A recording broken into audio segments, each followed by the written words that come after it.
আমাদের প্রিয় নবী হযরত মুহাম্মদ সাল্লাল্লাহু আলাইহি ওয়াসাল্লামের একজন কালো সাহাবী ছিল।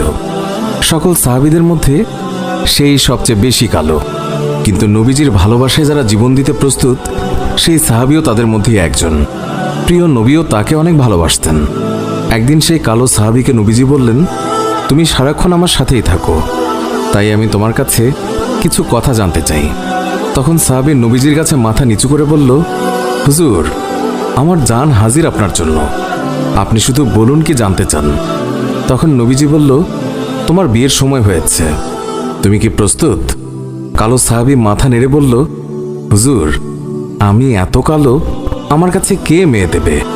নবীজি বলল, তুমি বিয়ে করবে কিনা বলো, তোমার জন্য আমি মেয়ে দেখব।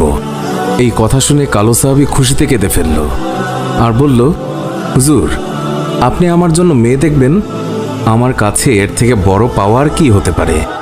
তখন নবীজি একটি পত্র লিখলেন আর তা কালো সাহাবীর হাতে দিয়ে বললেন, এই পত্রটি নগরীর বড় বাড়িতে গিয়ে উত্তর জেনে তারপর আমার কাছে আসবে। কিন্তু কালো সাহাবী জানে না এর ভেতরে কি লেখা ছিল। নবীজির কথা অনুযায়ী পত্রখানি নিয়ে নগরীর বড় বাড়ির মালিকের হাতে দিল। নবীজির কথা শুনে তাড়াতাড়ি পত্রটি খুলে ফেলল মালিক। তার মধ্যে লেখা আছে, আসসালামু আলাইকুম, আমি মুহাম্মদুর রাসূলুল্লাহ সাল্লাল্লাহু আলাইহি ওয়াসাল্লাম আপনার কাছে আমার কালো সাহাবীর জন্য আপনার মেয়ের বিয়ের প্রস্তাব করলাম। আশা করছি আপনি প্রস্তাব গ্রহণ করবেন এবং আপনার সুন্দরী মেয়ের সাথে আমার কালো সাহাবীর বিয়ে দেবেন। ইতি মুহাম্মদুর রাসূলুল্লাহ সাল্লাল্লাহু আলাইহি ওয়াসাল্লাম। বড় বাড়ির মালিক নবীজির কথা শুনে কেঁদে ফেলল। আমার একমাত্র মেয়ে, মদিনায় যাকে সবাই চেনে হুরে মদিনা বলে। কিতাবে আছে মেয়েটি এতই সুন্দর যার জন্য মদিনার সবাই তাকে হুরে মদিনা বলে ডাকত।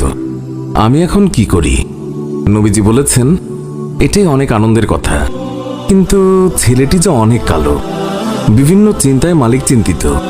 কালো সাহাবী বলল, নবীজি কি লিখেছেন? আমাকে বলেছে উত্তর নিয়ে যেতে। মালিক বললেন, নবীজি বলেছেন তোমার সাথে আমার মেয়েকে বিয়ে দেওয়ার জন্য। তখন মালিক সাহাবীকে বললেন, বাবা, তুমি এখন যাও, নবীজিকে গিয়ে বলবে আমার মেয়ের সাথে পরামর্শ করে উত্তর পাঠিয়ে দেব। তখন নবীজির কালো সাহাবী মন খারাপ করে ফিরে যাচ্ছিল। এমন সময় ওই মেয়েটি দৌড়ে এসে তার বাবাকে বলল, বাবা, দেখলাম একটি লোক হাসি মুখে আসলো, কিন্তু যাবার সময় মন খারাপ করে চলে যাচ্ছে, এর কারণ কি? বাবা মেয়ের কাছে সব খুলে বলল। কথাটি শুনে মেয়েটি খুশিতে আত্মহারা হয়ে বলল, বাবা, কি বলছেন? নবীজি পত্র লিখেছেন আমার বিয়ের জন্য, আর আপনি ফিরিয়ে দিলেন? বাবা ওই সাহাবী নবীজির কাছে পৌঁছানোর আগেই তাকে ফিরিয়ে